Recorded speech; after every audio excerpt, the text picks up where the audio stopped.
आज हमें एक इलैबोरेट और डिटेल राइटअप बनाना है। टॉपिक है टाइप्स ऑफ फार्मिंग।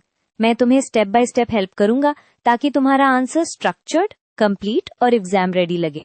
चलो सबसे पहले एक स्ट्रॉन्ग इंट्रोडक्शन सेट करते हैं। इंट्रोडक्शन का गोल होता है रीडर को फार्मिंग का मीनिंग और इम्पोर्टेंस समझाना और फिर स्मूथली टाइप्स पर ले जाना।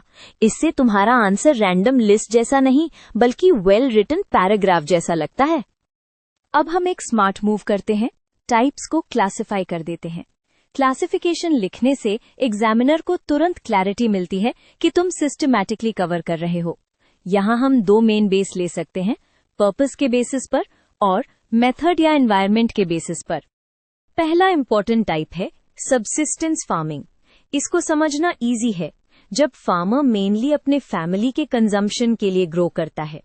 यहाँ प्रॉफिट प्राइमरी टारगेट नहीं होता, इसलिए स्केल छोटा होता है और इनपुट्स लिमिटेड होते हैं। ये पॉइंट क्लियर रखना जरूरी है। सबसिस्टेंस के अंदर भी एक कॉमन सब टाइप होता है, इंटेंसिव सबसिस्टेंस। यहाँ लैंड छोटा होता है लेकिन प्रोडक्शन बढ़ाने के लिए ज्यादा मेहनत और मैनेजमेंट किया जाता है। मतलब सेम एरिया से मैक्सिमम आउटपुट निकलना। ये आइडिया याद रखो। अब आता है कमर्शियल फार्मिंग। यहाँ थिंकिंग मार्केट ओरिएंटेड होती है, प्रोड्यूस बेचने के लिए। इसलिए स्केल बड़ा, टेक्नोलॉजी ज्यादा और इनपुट्स जैसे high quality seeds, fertilisers, machinery, irrigation, ये सब टिपिकली मोर यूज होते हैं। ये कॉन्ट्रास्ट सबसिस्टेंस से क्लीनली शो करता है। कमर्शियल फार्मिंग का एक स्पेशल एग्जाम्पल प्लांटेशन फार्मिंग होता है। यहाँ यूजुअली एक ही कैश क्रॉप लार्ज एरिया में ग्रो होती है। इसको मोनोकल्चर भी बोल सकते हैं। एग्जाम में एग्जाम्पल्स लिखना हेल्पफुल होता है क्योंकि आंसर कॉन्क्रीट लगता है।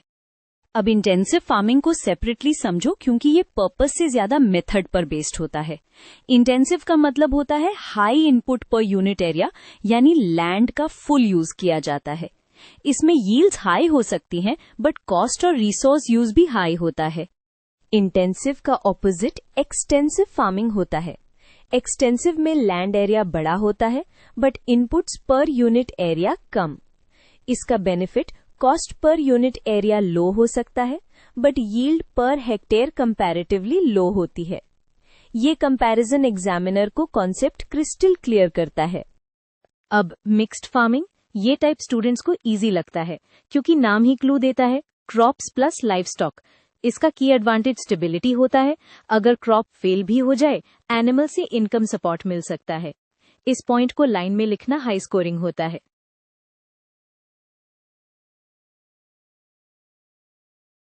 डेयरी फार्मिंग को भी क्लियरली मेंशन करना चाहिए क्योंकि यह लाइवस्टॉक बेस्ड कमर्शियल फार्मिंग का इम्पोर्टेंट पार्ट है। यहाँ फोकस मिल्क और मिल्क प्रोडक्ट्स पर होता है और मैनेजमेंट, हाइजीन, फीड और वेटरनरी केयर क्रूशल होते हैं। शिफ्टिंग कल्टीवेशन एक ट्रेडिशनल टाइप है, स्पेशली फॉरेस्टेड और हिली ट्रॉपिकल रीजन्स में। कॉन्सेप्ट ये है, लैंड क्लियर करो, कुछ ईयर्स क्रॉप लो, फिर सॉइल फर्टिलिटी ड्रॉप होने पर दूसरी जगह शिफ्ट। इसमें एक इम्पॉर्टेंट वर्ड होता है फैलो पीरियड, लैंड को रेस्ट देना।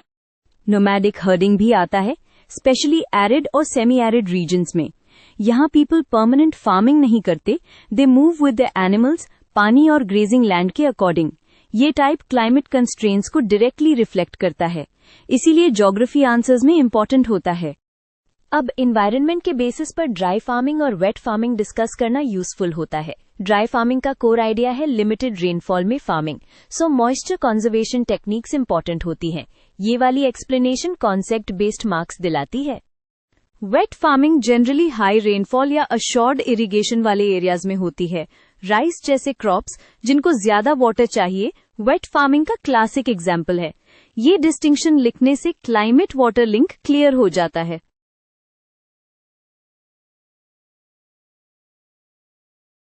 हिली एरियाज में टेरेस फार्मिंग का मेंशन जरूर करो। रीजन सिंपल है, स्लोप पर सॉइल इरोजन का रिस्क होता है। टेरेसेस बना के हम स्लोप को स्टेप्स में कन्वर्ट कर देते हैं, जिससे वाटर होल्ड होता है और सॉइल लॉस कम होता है। हॉर्टिकल्चर को भी इंक्लूड करना स्मार्ट होता है क्योंकि ये क्रॉप्स बेस्ड स्पेशलाइजेशन दिखाता है। इसमें फ्रूट्स, वेजिटेबल्स, फ्लावर्स और स्पाइसेस आते हैं। टिपिकली हाई वैल्यू क्रॉप्स होते हैं, सो मार्केट कनेक्शन इंपॉर्टेंट होता है। ऑर्गेनिक फार्मिंग मॉडर्न सिलेबस का फ्रीक्वेंट टॉपिक है। यहाँ मेन आइडिया है केमिकल फर्टिलाइजर्स और पेस्टिसाइड्स को अवॉइड करके नेचुरल मेथड्स यूज करना। तुम्हें बेनिफिट्स के साथ लिमिटेशंस भी मेंशन करनी चाहिए ताकि आंसर बैलेंस्ड लगे। एग्रो फॉरेस्ट्री एक कंबाइंड अप्रोच है, ट्रीज प्लस क्रॉप्स, कभी कभी एनिमल्स भी। ट्रीज सॉइल को प्रोटेक्ट करते हैं, माइक्रो क्लाइमेट इंप्रूव होता है और फार्मर्स को टिम्बर, फ्रूट्स, फॉडर जैसे एक्स्ट्रा प्रोडक्ट्स मिलते हैं। ये सस्टेनेबिलिटी एंगल स्ट्रॉन्ग करता है। एक्वाकल्चर या फिश फार्मिंग भी टाइप्स ऑफ फार्मिंग में काउंट होता है। यहाँ की पॉइंट ये है कि फिश, प्रॉन्स या other aquatic organisms controlled water bodies में रियर्ड होते हैं। इससे फूड सप्लाई और लाइवलीहुड दोनों बूस्ट होते हैं।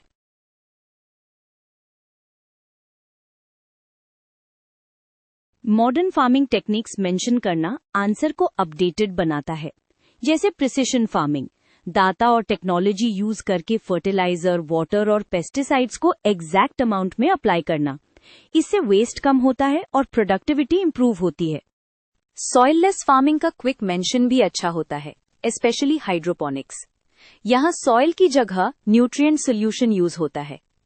ये कॉन्सेप्ट अर्बन एरियाज और कंट्रोल्ड एनवायरनमेंट एग्रीकल्चर के कॉन्टेक्स्ट में काफी पॉपुलर हो रहा है। अब एक शॉर्ट कंपैरेटिव रैपअप लिखना हेल्पफुल होता है। एग्जामिनर को एक ग्लांस में दिखता है कि टाइप सिर्फ नेम्स नहीं, उनके बेस फैक्टर्स भी तुम्हें समझ आते हैं, जैसे पर्पस, स्केल एंड इनपुट्स। ये राइटिंग मैच्योरिटी शो करता है। लास्ट में एक स्ट्रॉन्ग कंक्लूजन का जॉब होता है ओवरऑल मैसेज देना। फार्मिंग टाइप्स कंडीशंस पर डिपेंड करते हैं और सस्टेनेबल मेथड्स का इंपॉर्टेंस बढ़ रहा है। बस 2 to 3 lines, clean and confident,